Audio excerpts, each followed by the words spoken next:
welcome to Escape This Podcast, a show that's a mix between tabletop role-playing and escape room puzzles. This is episode 2 of the arc that I'm going to make Danny say the name of. What are we calling this one? I have it written in front of me. I can't forget anymore. E.T., the Escaping Terrascape Trio. I really did. You know what? It's starting to grow on me. You've said it about 100 times, and I think maybe I'm finally getting it. I mean, you're in love with Escape Roompa Loompa now, aren't you? Oh, okay. Yeah, you did convince me on Escape Roompa Loompa, which was also horrendous.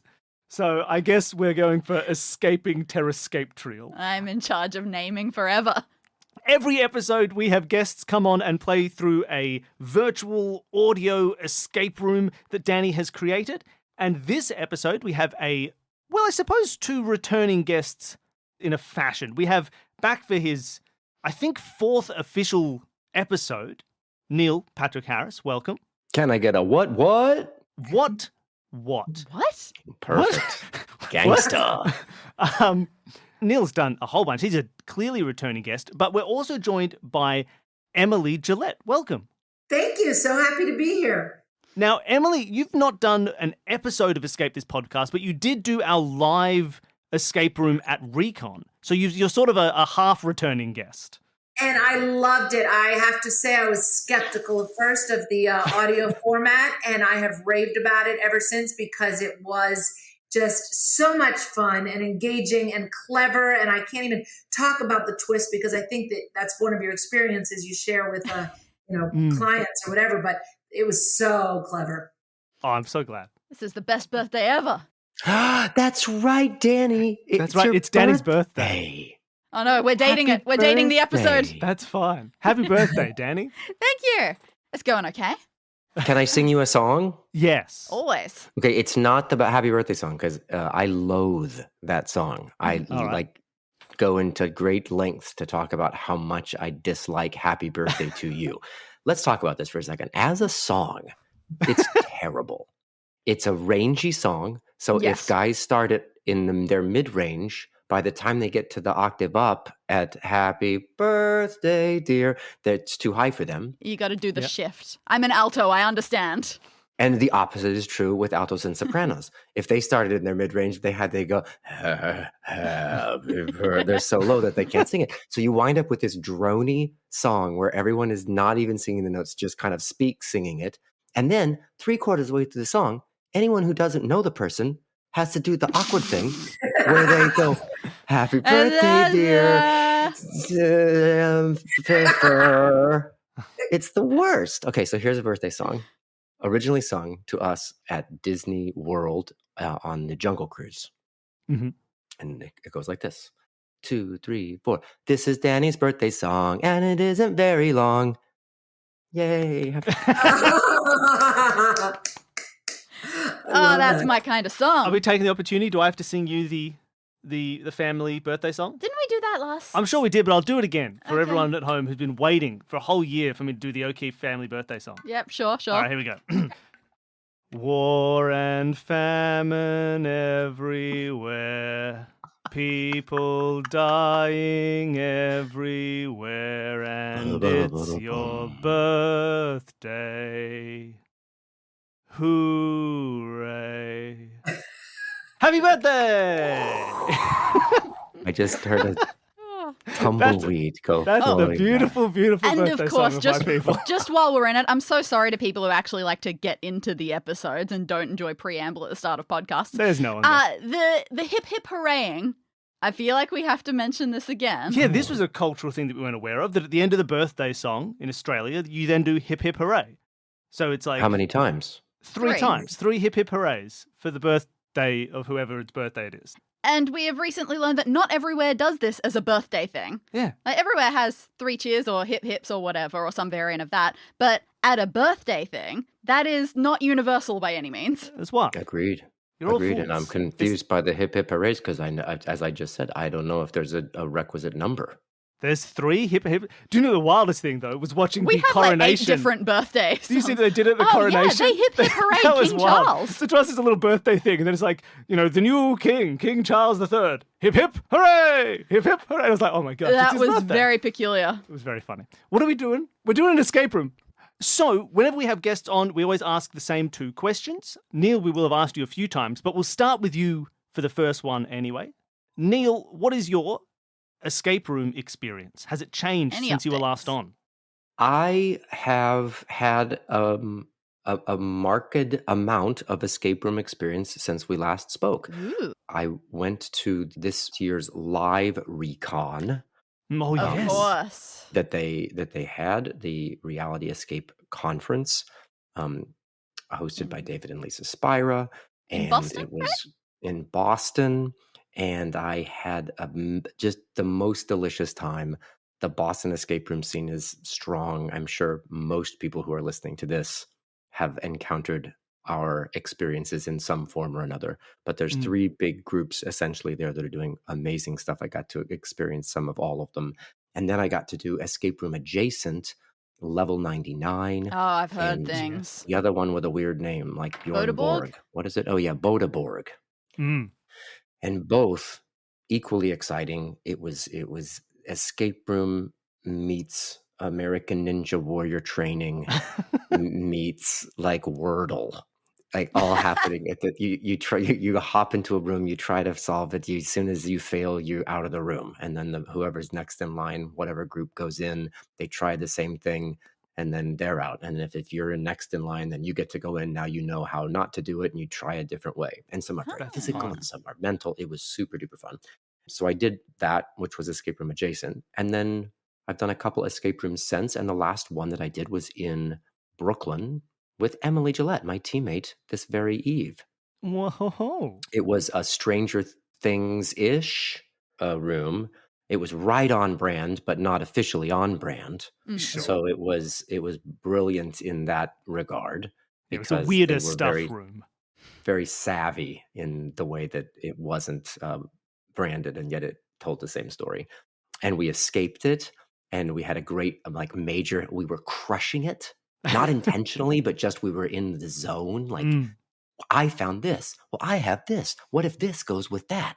What if we take the rocks and throw them through the window? And like everything was exactly right on point. It was brilliant. And then we got to the big final room, and we're so confident. And we missed a very singular thing in a very tactile puzzle within it. And we just missed it. And so for a good 20 minutes of the day, where we thought we were going to have a record or something, we're backtracking, we're simplifying, we're trying every way we can to get it right. And we had to ask for a clue, and the clue gave us a very timid and like generic response. I'm trying to be basic because I don't want to spoil. And we all went, wait, what? No. And we engaged with a prop that weirdly was edible, is all I'll say. And we hadn't edibled it enough. And then as soon as we did that, we found out more. We solved the thing. We crushed it. We had a great time. I love escape rooms so much. So I'm happy to be here. And that's my experience. Thank you, Billster.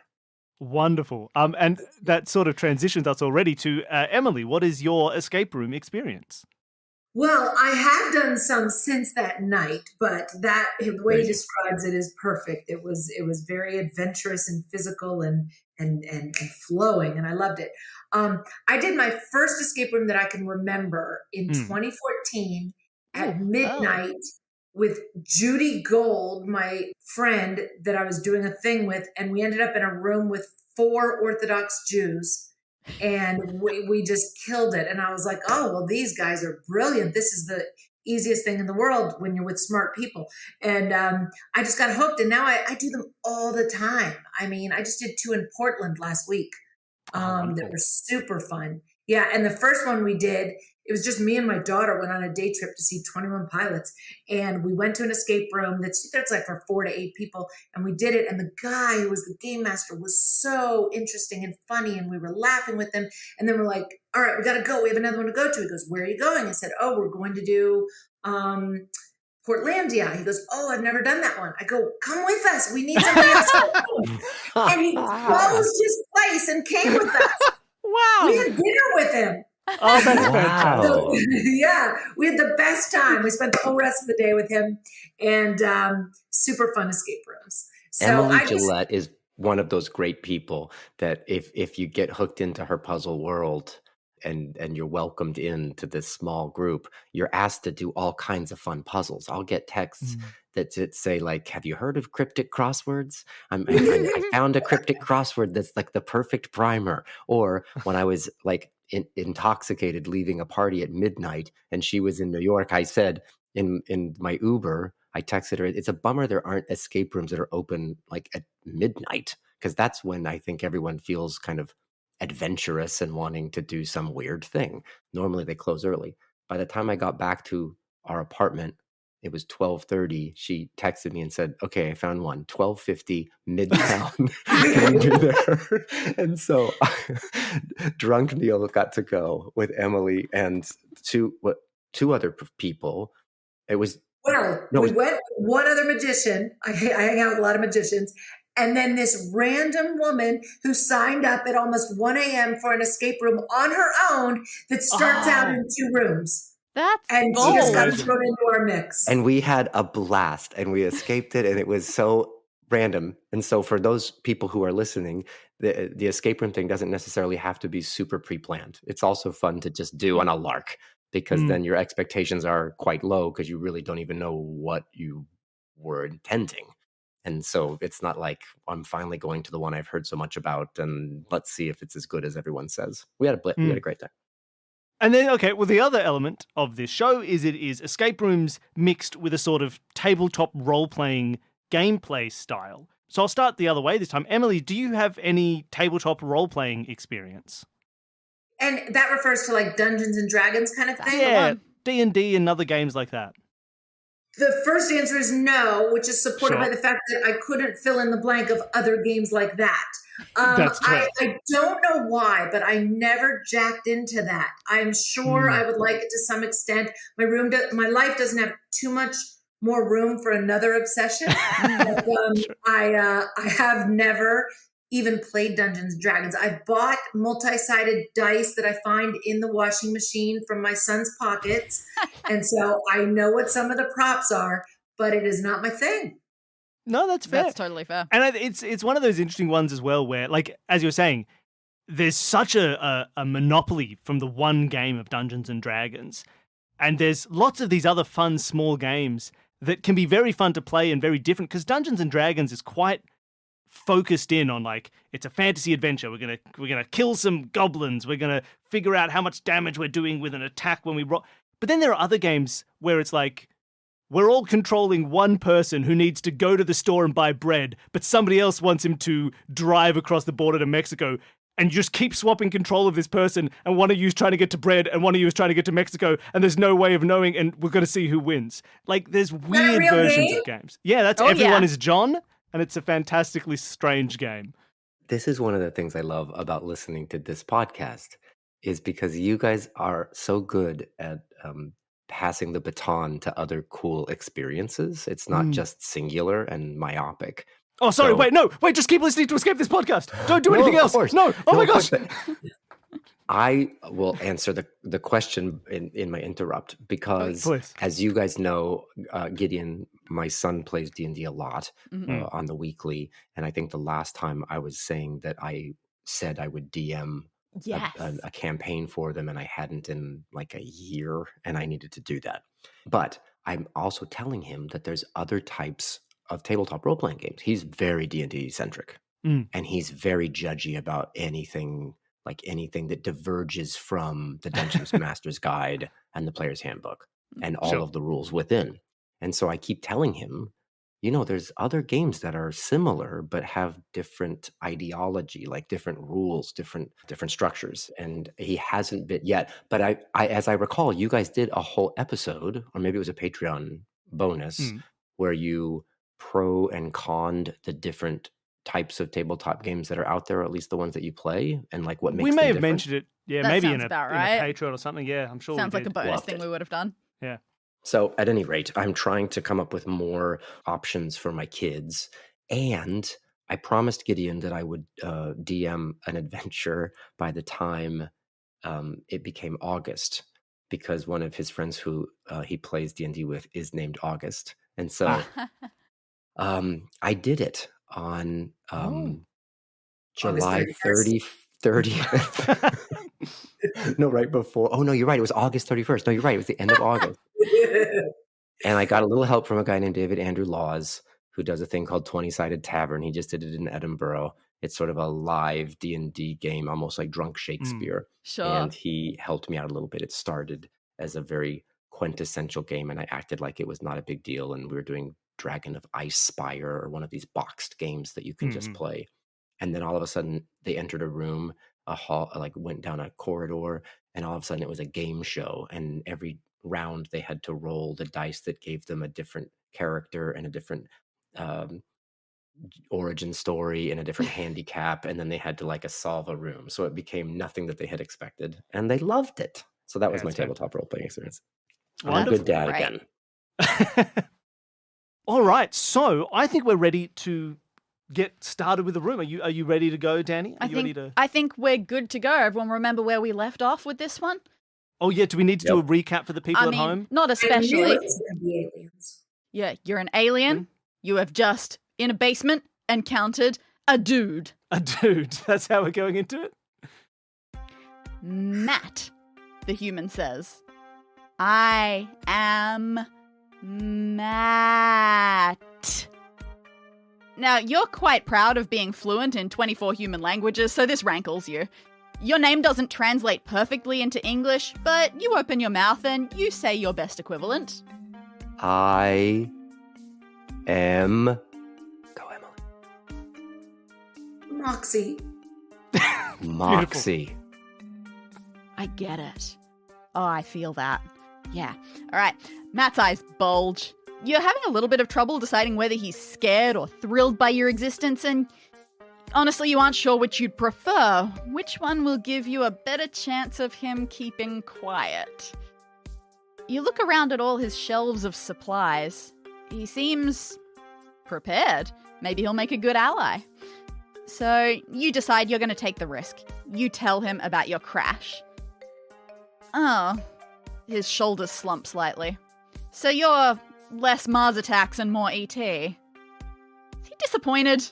All right. I guess I've got to help you find your way home then, huh? And you know what? That could be a really big help. You haven't yet taken a look at your pod since escaping it, but if you crashed as badly as you think, you'll definitely have severed your fuel line. And the chemicals you need to make your fuel, you aren't sure how easy they are to find on Earth. So you tell Matt, you list out what you're going to need, and he frowns. Hold on, I've heard of those before. And he pulls out a handheld phone, he types on it, and then he chuckles. Oh, of course, these are medical ingredients. I used to work in a hospital before, some stuff changed, but I used to help out the nurses. You know what, my swipe key might even still work. We could go and grab some. But look, this medicine, it's been having some shortages lately. We might have to be sneaky. He doesn't seem too unhappy about that idea, though. He seems pretty enthusiastic. And as good as his word, he lets you hide in his basement until late at night when he drives you to the hospital. All right. There won't be any patients on this floor, he says as you tiptoe up some stairs. They all get sent to another wing at night, so there shouldn't even be any staff either. We should be totally fine. You enter a reception room, and you examine your surroundings. Moxie, trust Matt. To the south is a waiting area with several chairs, magazines, and a box containing some kind of toy or game to entertain children. The north wall has a pharmacy area, a big desk that completely surrounds a shelf of medicine. And in the west wall is a locked door labeled Exam Room 3. All right, Matt says to you. So, like I said, this medicine's in a bit of short supply, but we should be fine. There should be at least one bottle here. You're looking for something. It's called hydroxychloroquine sulfate. This shouldn't be too hard. The look on Emily's face. Moxie have COVID. That's going to be the twist ending of what kills you. What should we do, Emily? Should we look around? Yes, I can can we just first check the obvious if the shelf of medicine happens to have it already? Makes perfect sense. This medicine cabinet, it's very tall, broad, square. It's got several compartmentalized sections. You count 36 of them in total. And in each one, there are bottles upon bottles of prescription medications. Each section, you notice, also has a little ID label on it. For example, the top left corner says 6J. Some of these codes are letters, some are numbers, some are both. There doesn't seem to be a huge amount of consistency. And so you go through them looking specifically for a bottle of hydroxychloroquine sulfate. You look, Matt looks, but no matter how carefully you sift through the zillions of little bottles, you can't find it. And Matt shakes his head and goes, "That's weird. I know there have been shortages, but we always keep at least one bottle on hand just in case. Must be somewhere." And he keeps looking, but you don't have too much hope. Okay. In the desk, is there any keys to the exam room 3? Oh. This desk, you say in the desk, it's actually very much a flat one with no extra drawers or anything. It is completely clear except for one sheet of paper, which is covered in names and signatures. It seems to be a list of doctors who have taken out certain medications from this pharmacy and where they took it. Excellent. Is there any doctor who took out some hydroxychloroquine sulfate? And where did he take it? It looks like over the last week there have been a few who have taken out this medicine. So they're then all over the hospital. It seems like it's gone. And unfortunately, you can't go to too many places. So you also look for, specifically, exam room 3, the one you've actually got access to. And amazingly, there's only one. And yet, Matt groans. "Oh no, it's Dr. McDonough. Oh, Trish McDonough, she's the most scatterbrained person to ever get an MD. If she's taken it, it could be anywhere."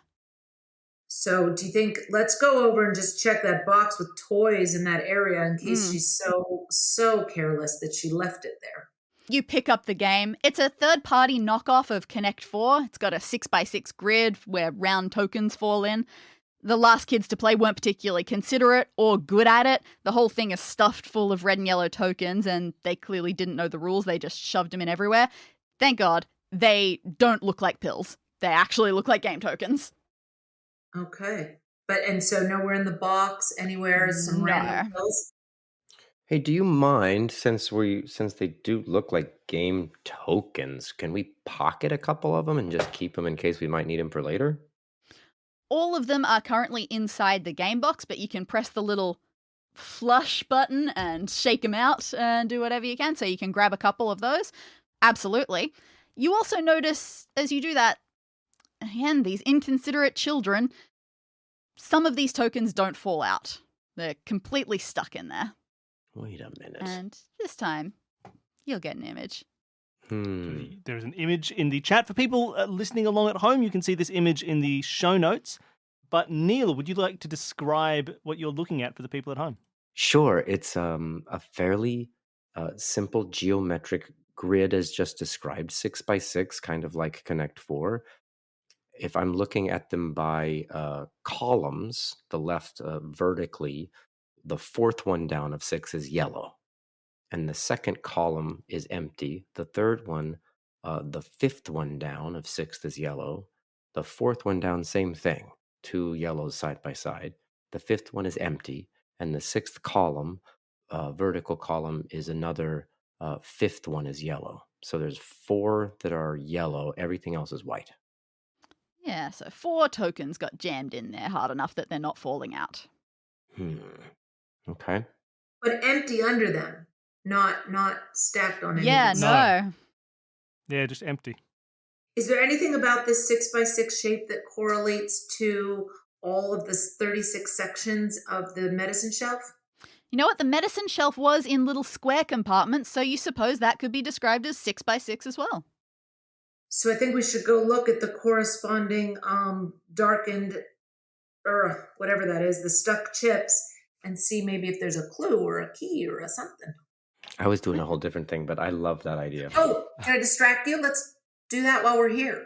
Honestly, Emily Jilette, I think that my idea was nonsensical. I was thinking since the little tokens were stuck in there, that was an interesting idea, that if we were to then take the tokens and put them back into each slot, right, then there would be certain ones that would be remained empty because we were stacking on stuck ones. So I was trying to see if it somehow formed like something without the empty spaces that would occur if you loaded them in Connect 4 style from the top. Can I Does that just make say, sense? in a real physical escape room, that would be a phenomenally good puzzle. I was thinking the same thing. In an audio room, we're trying to visualize it entirely yourself. Fair. That's probably beyond my visualizing skills. Fair. I like Emily's idea better. As we walk over there, though, could you tell me what kind of lock is on the door? Absolutely. This door, it's simple, it's solid. It's got a small window built into it at human head height, but it must be one-way glass. You cannot see through it. It is locked with a 5-letter combination lock. And Matt says, yeah, one of the doctors usually resets this at the start of the week. They always pick something silly, just whatever they're thinking about at the moment. And, if it was Dr. McDonough. Again, could be anything. It could be the word doors. Who knows? Oh, well, if you have a minute, let's try doors and Trish. You try, neither of them work. But he says, it was a very fair chance. Okay, so would you like to go look at the corresponding sections of the medicine shelf? Great. So you go over, you look at these shelves that would correspond with these tokens, and the medicines in those shelves don't seem any more remarkable than on any other shelf, but you see that they have shelf codes on each of them. And so you just take a look at what codes you're looking at. So the leftmost one has an ID code B0. You think it's a 0. Could be a capital O, but you're pretty sure it's a 0. The next one over matches a shelf labeled N3. The next one is labeled 5CA. And the rightmost one is labeled N5. So let's chat about this, Emily. What do you make of these different letter and number combinations? I'm going to call them like one. Should we call it 1, 3, 5? What should we call them? 1, 3, 5, and 7? No, 1, 3, 4, and 6. Wow. Played. Just for his protection, let's edit that. 1, 3, 4, and 6. Here's what I notice. The 4 is number letter, whereas the 1, 3, and 6 were letter number. Right. So what does that tell us? We have a B. The letters are B, N, C, A, and N. And that fourth one is queer. And I'm gay, so I can say that. But it's queer in that the number letter thing is reversed, but now there's 2 letters. Right. So CA could stand for what? Calcium? Or it could stand for like a state of California? We don't know for sure, but we think that we are using these 4 codes to generate a 5-letter thing to open the door. So in a way, it's promising that 4 gives us 2 letters. That's nice. Now I feel you. Have 5 letters. But if we just straight up took the letters, I mean, they don't really anagram to anything other than a misspelling of bacon or something. So I think that it either codes to something different or somehow generates something. So we have these 4, and do they connect in some? I might be overthinking, but do they connect in some way to that image where we have like 6 rows? So should we be thinking about the fact that it's like row 1 is B0 and 3 is N3? Does that help us at all, like in spacing? I don't know yet. All right. Why don't we just continue looking around the room? Absolutely. Because I think there's things we haven't quite looked at, like the chairs and magazines in that sitting area. Right. That might help us in some way. Mm-hmm. We walk to magazine. No, I'm assuming we look similar to a Steven Spielberg movie. Is that kind of what we're going for? I think Do we talk in complete sentences? I think it varies depending on what the escape room needs at the time. But you're imagining, I'm imagining that we're a creature and not a person visage. Oh, yeah, for sure. Maybe long fingers. Definitely. Must read, must sit. I think we should walk over, sit on the chairs, and with our long, alienish arms, feel around the chairs. Maybe there's something underneath them. Maybe there's something unique to them. Mm.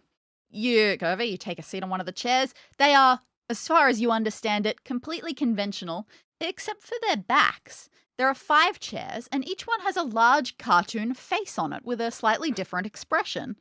You think you've seen this in a book once before. They're like a medical chart representing a pain scale. And we've got a little image of what these 5 look like for you. Nice. Yes, for everyone at home, you can see this pain chart image. Emily, would you like to describe what you're looking at for people at home? Sure. It is 5 emoji-esque colored smiley or faces. They are certainly not all smiling. It starts on the left with a smiley, just a nice green smiling. And then the second green is more yellowy, more like I guess like a limey green. And he is just satisfied with a small upturn of the lips. Not really happy, but he's okay. A wry smile. Yellow is not having his best day. Just found out he probably has to stay overnight at the hospital, but he's not suffering terribly, but it's not going great. Just neutral. Neutral. The next one is orange and is definitely starting to be unhappy. Turned down smile. And then red is downright ireful frown. This is exactly how I feel at a traffic light. It's interesting from a medical perspective. Is green a positive color or a negative color? Yeah. Oh, that's true. Point. In medical perspective, green is usually pus or gangrenous, isn't it? Yeah. This is like, go. I'm okay. Go. Yeah. Green, go. Love it. This is like going from a scale of things that are wrong with you. If you've just got some snot or some pus, that's not too terrible. And then if you've got jaundice, it's a little bit worse. And then if you're on fire, it's really quite bad. That's true.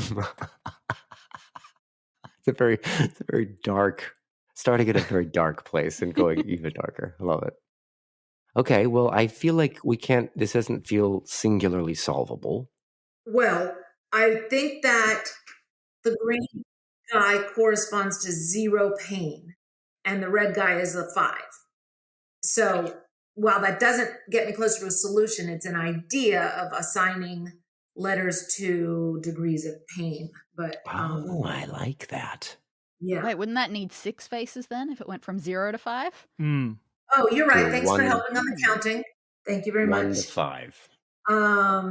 So I don't know. 1, 2, 3, 4, 5 would be okay. We may have a little thing a solvable help. Is there anything on the walls of the room that hasn't been mentioned? No, everything is quite pristine about them.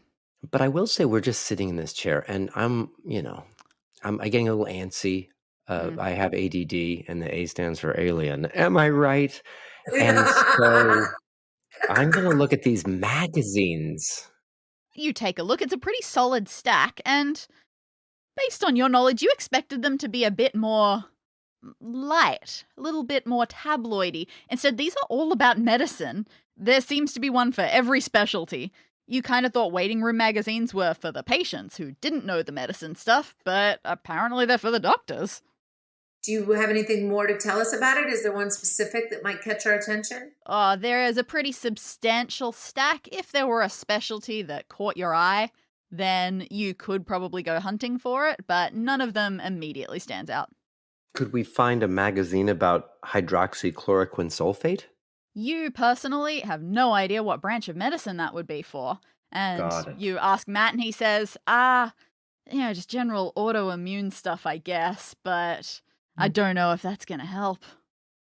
Did we enter through a door? Can we look at the door we came in from? You must have entered through a door, but it is so uninteresting that it wasn't even worth drawing. Fair. Okay, so I feel like we've looked at everything. We have all the info we need right now to get a 5-letter combo. You have all of the information to eventually get to a 5-letter combo. Got it. Okay, so let's look at this game. Come on, Emily. I am. We have a list of doctors. We have 36 shelves of medicine. I wonder if the number indicates how many letters away from that number is the actual letter. Like B0, we're right on that letter. It's B. And N3 being either 3 letters before or 3 letters after kind of thing. And again, I'm doing that thing where you just throw out an idea and see if it spawns anything. I can't even come up with a hypothesis of why 5CA is in the flip order. So what are we trying? I'm just feeling like I'm confused. I'm looking at the grid of shelf codes that match the yellow stuck tokens that are on the children's game. So we're trying to figure out how B0 equates to a 4th down position. What are we trying to accomplish right now? Are we trying to find out which medicine we need? In my mind, to keep it clean, finding the Connect 4 got us those alphanumeric or numeric alphabet codes, and then that's like done. The Connect 4 board is done in my mind. I could be wrong, but in a typical escape room, it would be one and done, right? So now we're trying to figure out what the code or mechanic is here to actually elicit a word. Got it. So I should ignore that between the first one and the second one, there was a whole blank row. I'm trying to sort of try and connect those two together still from the puzzle. So if the 4th one in the 4th position, and again, I'm just trusting these two don't go together because they're all yellow, right? So the green to red faces expression chart shouldn't help us with this puzzle at the moment, I'm thinking. So B would be 0, and then we go to N3. We could be north 3, but then what would B mean? Backwards? And what would CA mean? Can't answer? Because I'm terrible at this right now. We have an N3 and we have an N5. So why are they both N's? Yeah. Because the N is there twice, which means it must stand for a word as opposed to standing for like a different letter or something, I'm guessing. It's very difficult with only one A to use all those vowels that way. It was mentioned and that could be an O, but I'm just going to say it's a 0. Yeah, for some of them, it's a little hard to tell. You're pretty sure it's meant to be a 0. Yeah, but if it isn't, then it really departs from the alphanumeric form of coding. Clearly, we don't need to find the 5-letter combo right now, only because I think Danny gave us a little eke of information when she said we're trying right now to solve the thing that will then eventually get us a 5-letter combo, right? So I don't think right now we're looking for a 5-letter thing. I think we're trying to figure out something that will reveal a 5-letter thing, which could either be finding out which magazine talks about a branch of medicine. So perhaps because we have CA and CA, and this could all be periodic table elements, are we looking for chemistry? Like, should we go look at the chemistry magazine in the stack? Yeah, there doesn't seem to be a specific chemistry one. We can't use this code to find the medicines, I think, because we found this code from the medicines. So that would be weird to bounce straight back. So I feel like this code's going to have to get us to this stack of magazines. So how does this combination, because that's all that's left, we'd have a locked door and chairs with faces of cartoons that give us colors. So we have this stack of mags, and we have to come up with what types of professions, specifics in medicine. Is there any, Neil, or Moxie? Yes. Could these numbers correlate to the number of magazine in the stack?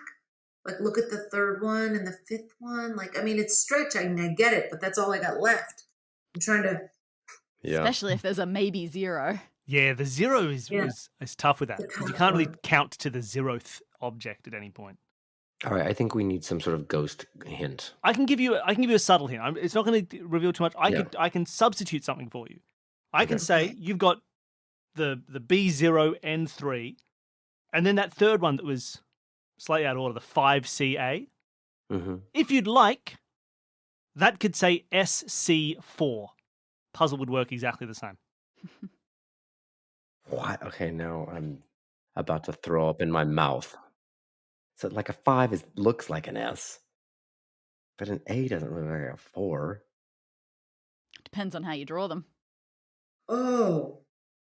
And a 0 on a grid, like a analog keypad, an O and a 0 both kind of look like a square. Am I right? And Yeah, if they you both look look pretty at similar. a 5 and an S on kind of what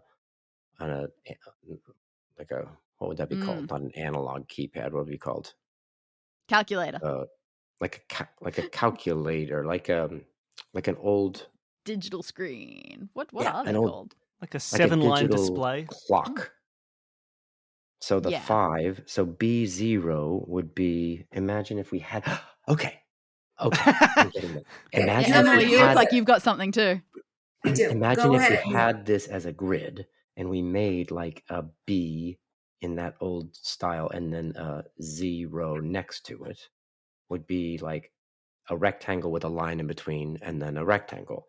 And then the third one, an N, how could you do an N? Would be like one, like a straight line, a diagonal line, a straight line. And then a 3 is kind of a backwards E. Does that make sense? And then the 5 is like an S, then the C is a C, and an A would essentially look kind of like a 4. And then you have an N and a 5 again, which is like an S. Bone scans? Yeah. I was coming up with scan too because the SC and then faking the A has Did a we home literally there somewhere. spend this much time to just look at the stupid letters that almost automatically looks like bone scans and realize that we need to find a magazine that has to do with like healing of like fixing bones, like an emergency Wow. room person? What are they called? Who Well, heals scanning bones? bones. How do you scan a bone? Radiologist, X-ray. A radiologist. Let's look and see. No. I'm What so is glad X-ray? we're an hour in. Let's look Yeah. and see. Puzzle 1. If we can find a radiologist magazine in the stack of mags. You fan out the stack, there is a single radiology magazine. It's even got an X-ray skull image on the cover, and it is called See-Through. CTHRU. There you go. Neil, Moxie, I'm so proud of you. That was spelled out for us, and it is indeed 5 characters. Would we like to try that in the door? Oh, good call. Matt looks very embarrassed, and he goes, oh yeah, sorry. Dr. McDonough is a radiologist. I did not think that was relevant. I'm sorry. Matt. Thanks, Matt. This makes a lot of sense. You put in see-through, door opens for you. You can now enter exam room 3. And the real escape room begins. Stop it. We spent that much time on the preamble. Oh my God. We were revving up, lubricating. Our amuse-bouche was a bust. Amuse-bouche. All right, so you take a look at what's in here. Luckily, not too many things. Off to your right, there is a bed for patients. In front of you, big chest of drawers. And off to the left, a small table with some x-rays sitting on it. Okay. Let's check out those x-rays. Whose are they and what are they of? It's a big stack of x-rays, maybe some MRIs and ultrasounds in there as well, whatever. They've got a variety of maladies. Beside them, there's a handwritten note that says, instruct patients to consult a physio for appropriate exercises. But you take a look at the x-rays themselves as well, and we've got an image for you.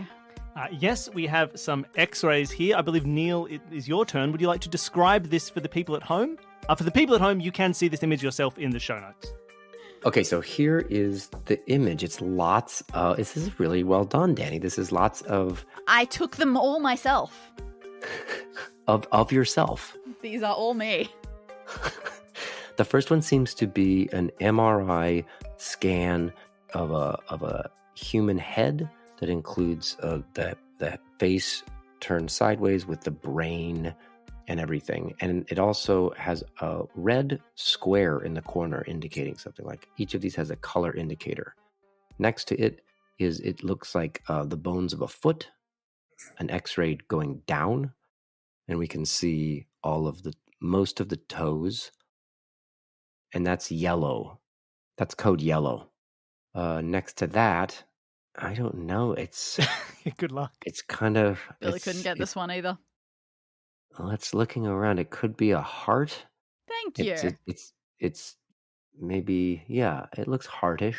Like there's the bottom has a little circle, which could be some sort of The blood heart tube. piece. I think there's a better name for it. No, blood And that tube's good. has that's a code blue. And then the one to the right of that is again, I think we're looking at the brain, but now we're looking from top down, and we're seeing sort of into the brain and all its different pieces. We don't see any face, and that is code blue. Then the next row, we have 4 more. I'll go through them quickly.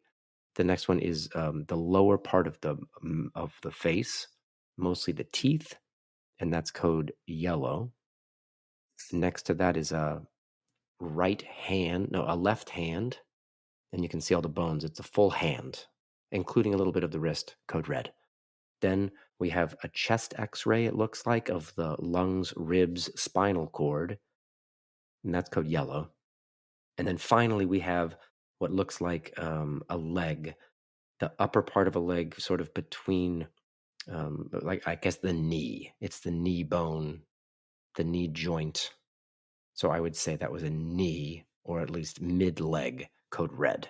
Below that, there's also 3 names, and they're coded yellow, red, and blue. Yellow is patient of Dr. Simpson. Red is patient of Dr. McDonough. Blue says patient of Dr. Wu. And that is the image. What do you make of it, EJ? Well, at first I was trying to see like letters in the images, like the foot looks like a bastardized E, and the chest looks like an M, and all sorts, but that doesn't track all the way across. So I don't think that's it. So I can separate quickly whose patient is who, and I feel like it might elicit eventually like a 3-digit code or a 3-letter word, but I don't quite know what. All right, we just walked into this room, so I don't want to spend an That's undue true. amount of time All right. on this. So why don't we wander around? Is there anything else to see besides, obviously not on the table, besides the x-ray stack of imports? You said there were some other things Oh, yeah, no, it there. was just that they were some x-rays, some MRIs and things, and this note saying, instruct patients to consult a physio. Great. So then why don't we go around the room? Let's hobble over to this chest of drawers that's here and see if any of those drawers open up. All right, so first things first, sitting on top of the chest of drawers, you see a recently opened pack of nitrile gloves, as well as a small rubbish bin full of old used gloves. There are several drawers here. You pull open a bunch of them, you find absolutely nothing of interest. However, there are 2 drawers that you can't open because they are locked. One with a 6-letter combination lock, and one with a 3-digit combination lock. And is their position relevant to us? It is not. Okay. And used gloves, nothing in 2 drawers, locked, 6-letter, and the other one is a 3-digit combo. I'm sort of looking only at the McDonough ones because Trish seems to be of import here, and she's scatterbrained. Oh, she's scatterbrained, and we're looking at a brain. Coincidence? No, I don't know. Because there's still a bed that we haven't checked out, Yeah. and Moxie, tie. Can we go check out the bed?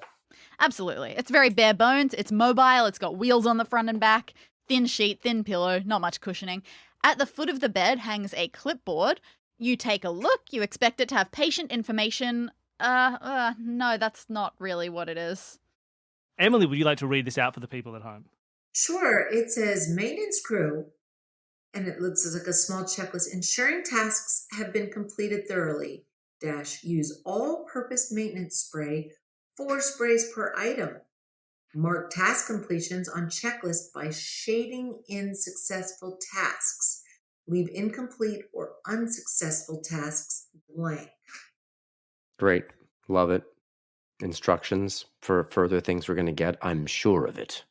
Yeah, we need some all-purpose maintenance spray. No kidding. So do I. Is there anything else in the bed? Can we look at the pillow or like go through the sheets or turn it Nothing upside exciting down? about it. Nothing at all. So I feel like there's something else we haven't looked at. And my guess, knowing this show, is it might be the door that we came in on. What? Can we look at the back of the door we entered from to get into exam room 3? You can. Now, the door itself, most of it completely normal, but if you recall, there was a little window in it. And from the outside, you couldn't see through it. From this side, you can see through the glass out into the waiting area. You can see the chairs, you can see over to the medicine. Look, mostly. It is kind of a dirty window. There are some, not just dirt, these are full-on stains that block portions of the view. Oh boy, I makes me just so happy when I say, can I check the door that I came in on, and there's actually something there. Because I listen to the show, a lot of times people are like, oh, I always told that you have to go and check the door. Danny, can I check the door, please? And then he goes, yeah, there's nothing there. And so we found something. Okay, moving on. Which guest were you imitating there? Every Australian. That was an Australian accent. Oh, Yeah, Danny. Hello, it's me. I'm from Brisbane. Don't you love being here in the... This is hardly a Brisbane accent. This from Sydney, I am. This is my Sydney accent. I love the Harbour Bridge. That's what I love. You're turning slightly Michael Caine. I hear there's a good opera house. You're only supposed to throw the bloody boomerang. By the way, I want listeners to appreciate that Danny and Bill asked me to be a voice in like maybe one of their things, and then apparently I screwed the pooch. They've never asked me back. I couldn't be the Willy Wonka guy. I couldn't be the voice of any of the kids. Did we say we were going to... We auditioned and everything. We sent back a form response. Yeah, I did. We were going to ask you to be the... literally said, we'll let you know. Yeah, we were. And somehow our timing just screwed up massively. We were like, we should get Neil on to be Maddie Munn. And then we just... our timing stopped. Because these are the kind of accents I do. Oh, look at me. It's me, Matty Martin. I own a little chocolate factory, I do. Right in the banks of Sydney Harbour. It is shockingly hard in Solve This Murder to find appropriate places to get pre-recorded lines. Whatevs. Okay. Are you looking at the dirty window? Look at the dirty window, Neil. Would you like to describe it for the people? If I had a nickel. Okay. Oh. It's up. Oh. Yeah. Filthy. What is it, Emily? Well, it's so many things. It looks like a horizontal line and then a less than or equal sign under it, the combination thing. But on its side, it's Romanesque, but not particularly a number. But I'm thinking we got some cleaning to do, but it could be following a pattern like line these up and then follow this, but what? Because it doesn't really, it's not the right shape to match with those radiology stuffs. As soon as I saw these two horizontal lines and then sort of a less than sign, I turned my head sideways and saw an I and then an IV, which made me think Roman numeral. And it was only when you said it was the equal or less than sign that now I'm thinking it's maths. 115. Could we punch in 115 into the 3-digit drawer in case it's as simple as that? Yeah, it doesn't work. I wouldn't think so. Is there any positioning of your face through this dirty thing where that blocks or reveals something of interest? Oh, great idea. At this point, you think very much it could, but you do not have anything that it is. Yeah, you try a few angles, you can't see anything that lines up. Okay. Could we put this X-ray that we have into the window to see if those lines create, like... You give it a shot, you don't have much success. Yeah, okay. Now, those gloves, there was no cleaning fluid to be seen. You would have mentioned it, right? Yeah. And this can't be like rubbed off with a pillowcase. We need that fluid.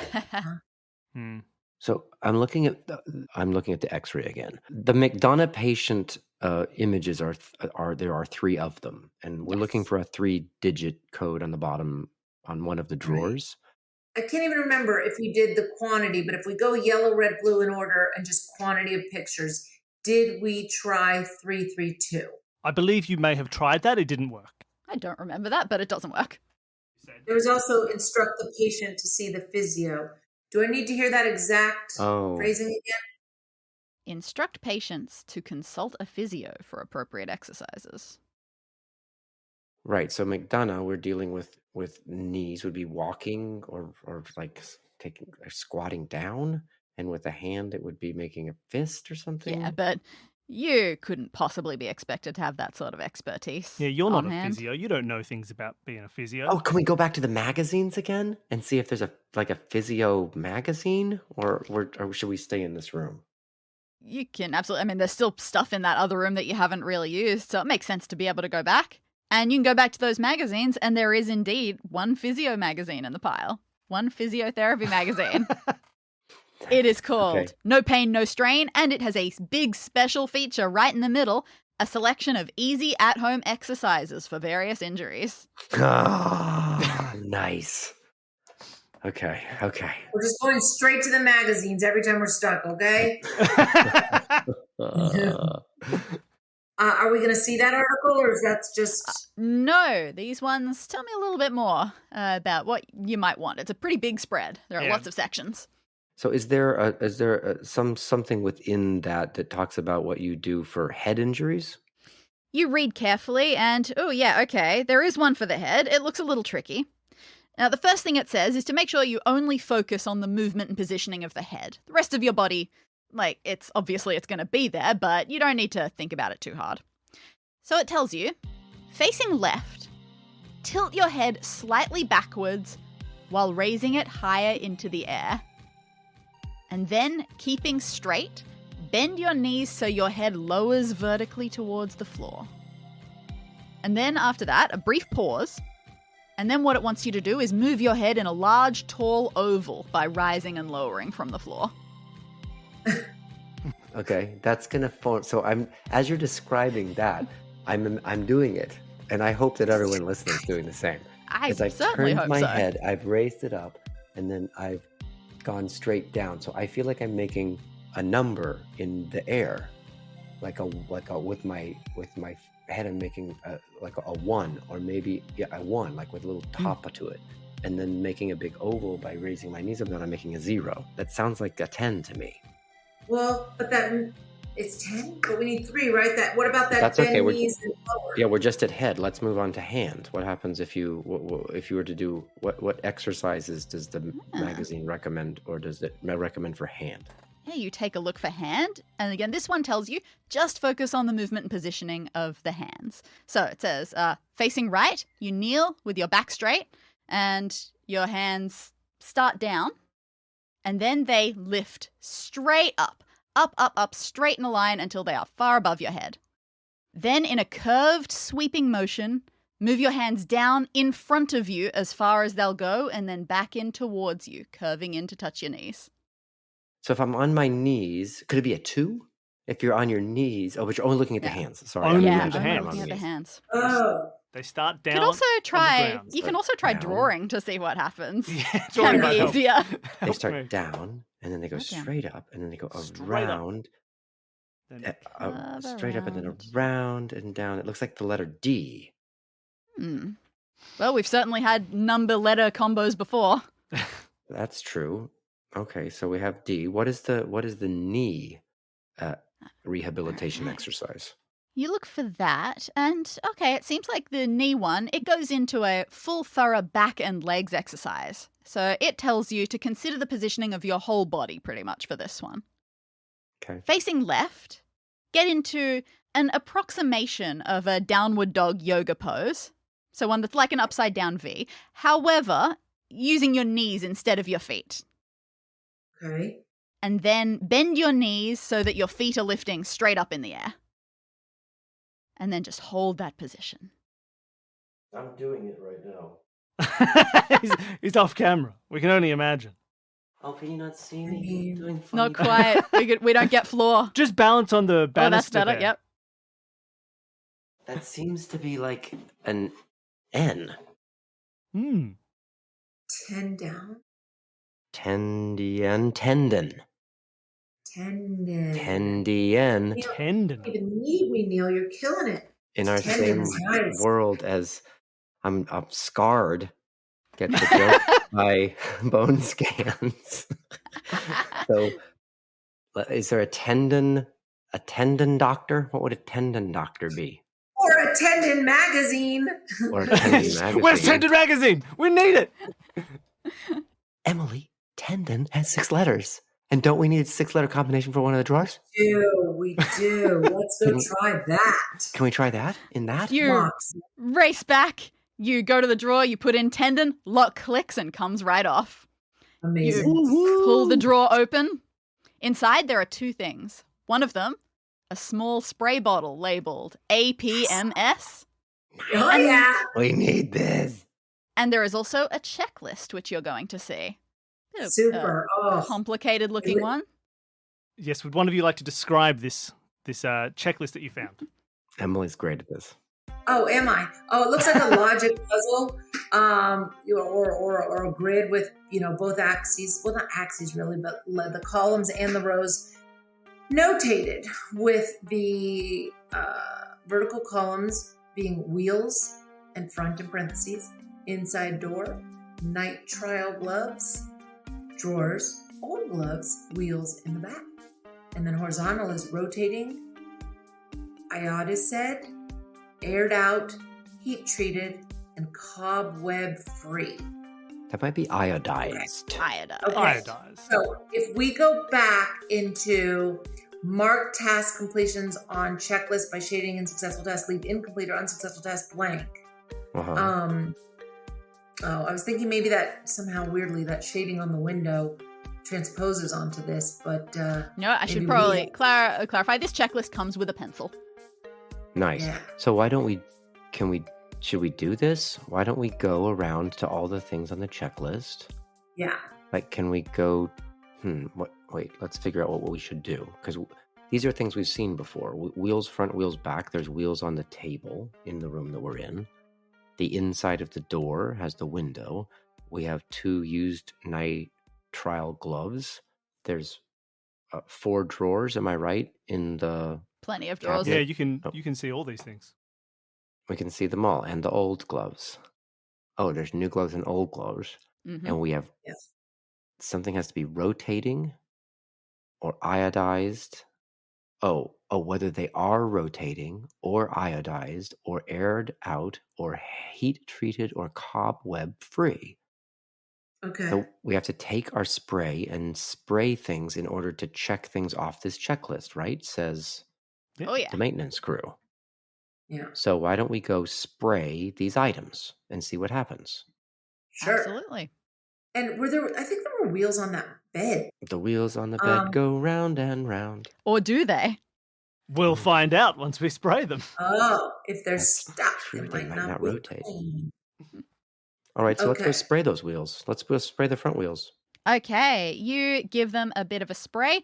Those front wheels, from what you can tell, you give spray, spray, spray, spray, and then you check it out. You try to figure out what you're supposed to be seeing. And from your expert analysis, these front wheels, they do indeed rotate, but you don't feel comfortable checking off any of the other things for those wheels. They don't seem to have been iodized or aired out or heat treated, and they're certainly not cobweb free. Okay. Let's go look inside door. Okay, you look at the inside of the door, you give it some sprays. All right, it's definitely not rotating. You aren't quite sure how that would work. It does seem like it is reacting in an iodized sort of way. Mm-hmm. It's musty, not aired out, not heat treated. It is totally cobweb free. Amazing. What happens when we So- spray the nitrile gloves? Wait. I want to make sure I got this right. So we're saying that we're confirming that it's been iodized and cobweb free. Yep. Okay. All right. Night trial gloves. The night trial gloves, they have been aired out, and that's it. Right? Again, it would be weird if they were rotating. Yeah. My gloves! They're rolling away! I need those gloves! Let's try Come and back. solve these on our own. So with the drawers probably aren't rotating. They're probably not A lot aired of out. They these. probably... Rotating is probably the only guessable one. Oh, okay, that's true. Okay, so The others are quite tough. okay, so spray the drawers. What happens? They are very much aired out, and that's it. Now I noticed there's some old gloves. If we try and clean those old gloves, what happens?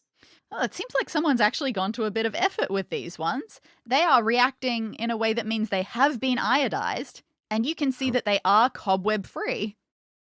Mm-hmm. We're making a pattern here. Any guesses as to what their back wheels might be? I bet the back wheels are rotating as well. The back wheels are indeed rotating, and that's it. So that makes an image, sort of. Can I see your grid? Yeah, for sure. And I want to show you before, because I think I solved a little something. A So I'm goodie. going to show you my grid first. So it looks sort of like It's gritty. that. It's Yes. sort of a V or a U with two dots below it, and it's perfectly symmetrical. But here's what else I noticed. I just, for the sake of being quick, I didn't want to write all the words down because my other option was to take a Sharpie to my computer screen. So instead, I just wrote the first letter of each of those items. Oh, yeah, I And see in it. doing so, it spells window across the top, and then it spells a reverse order of the word chair. Nice. So we Really have didn't now spot reverse chair I in the didn't spot playtest. reverse chair. So what have we created? And is it singular and separate from window and chair? And where is the Oh. chair? What Yeah. chair have we seen? There's a chair in the first room next to the magazines. There were 5 chairs. Yes, Oh, it there was were the 5 chairs chairs. that had the pain chart images on the back of them. Yeah, each chair had a different face.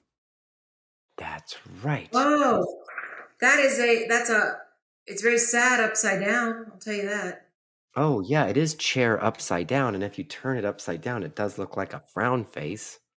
So let's go back to that chair anyway. Okay. Is there anything else about the chair we need to know or see or touch? And does that chair connect to the window in some way? If we stand on it, can we stand on the chair and then the lining up is more relevant of the dirt? Nah, not really. if you're standing on the chair on that side of the window, then you can't see through it from this end. But you can Okay. pick the chair up and put Oh, it yeah, you can next to the window, definitely- and standing on it doesn't help the lining up. It seems like we should take the chair and turn it upside down in some way to make the way chair in this grid is upside down. Yeah. Okay. Then we could take the chair that's making an upside down face, because this isn't making an upside down face. So Right. we'd have to adjust the chair in some way. The Is there chair some- very easily flips upside down. You're now Is there just anything holding an underneath upside down it? chair. There Are is we look- nothing underneath it. Oh, so if we flip the chair upside down to match the image and then go through the window and look through the window, do we see anything based on like the legs of the upside down chair image? This way, the upside down frowny face on the chair matches quite well with these dirt smears on the window. So what's happening now is like that top line that stained the window, it perfectly touches the ends of the upside down mouth on the chair. So that all connects up. Oh. And then the eyes, the eyes of the upside down frowny face connect right on to that short horizontal line in the middle. So that is now just one longer line. And then the less than looking one, it stays the same. There's nothing else on the face to connect with that. So now we have DIV. So that would be a Roman numeral. Is D 500? Yeah. 504. So we'll try 504 on the 3 digits drawer. Right, a 3-digit code on a drawer. You put that in, the drawer opens, and inside, rolling around, is a bottle labeled hydroxychloroquine sulfate. Yes, as Yes. it's fast. You grab it, you twist off the lid, pour the tablets into your hand, and Matt grabs you by the shoulder. And he says, hang on. Those aren't hydroxychloroquine. That's a completely different lupus medication. That's voclosporin. I don't know how, Dr. McDonough has mixed up medicines in their bottles. Is there a place back on our many medicine shelves where that might have come from? You take a look, and honestly, now that when you're looking for a specific bottle, it's much easier to get through all of these. And it still takes a while, but eventually there is one bottle. It is labeled voclosporin. You open it. And Matt says, nope, that's methotrexate. That's for a totally different disease. This is terrible. Trish, well, let's go to the methotrexate bottle. You shove bottles aside until you locate one labeled methotrexate. You open it up. No, these ones are thalidomide. This is really bad. Oh, no. Do we need to be writing going. the code Keep to sequence down? Keep going. Hope not. You find a bottle that says thalidomide. You open it up. You pour it into your hand. And Matt says, that one's it. That's hydroxychloroquine. Oh, thank God. Okay. Grab it before a cleaner or Dr. McDonough shows up again. Good God. Oh. All right. You dash out. You go back down the stairs. You get back into the safety of Matt's car. You are clutching this medicine/fuel to your chest. Relief washes over you. This crazy adventure on Earth, look, it could have been a lot worse. It's just been a bit stressful, but you'll be glad to get home. Not nearly as many combination locks back there. So, during the drive, you mentally prepare yourself for a long night of repairing your pod. But when you get back to the street where you crashed, you don't see it anywhere. What? What you do see is a hulking black van with heavily tinted windows and a suited man slamming its rear door shut before climbing in and speeding away. And Matt swallows and looks at you. Alright, now, I've never actually seen a shady government spy vehicle, but that is exactly how the movies make them look. And with that, I think you deserve some hip hip hoorays. You've done it. Yay! Hip hip Hooray! hip hip Hooray! hip hip Hooray! And I'll line those up in the edit.